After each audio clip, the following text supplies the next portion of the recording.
Itt vagyunk Budapesten, a Studio 4 Kft. Stúdióinál, ahol egy nagyszabású, házi buli tévéfelvétel lesz hamarosan. De nézzünk is be a készülődésbe az egyes műteremben. Még szanaszét van minden, de a technikai stáb szorgalmasan dolgozik. A LED falpanelek is hamarosan a helyükre kerülnek, akárcsak a robotlámpák, vagy a színpad aljának dekorvilágítása. Alakul ez. Persze, lustálkodásra nincs idő. A díszlet lassan kész. És közben Norbi is megérkezett a Jeeppel. Attila pedig átnézi a mai programot.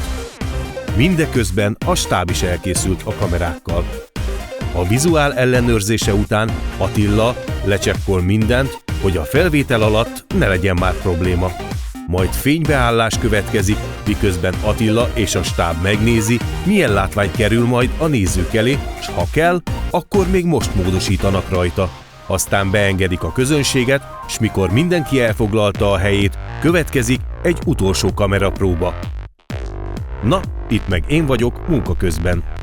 Az előadók is megérkeznek lassan. Attila mindent rendben talál, megadja a jelet a kezdésre, és indulhat az ország legnagyobb házi bulijának forgatása, melynek adásait hétről hétre a Muzsika TV-n láthatod.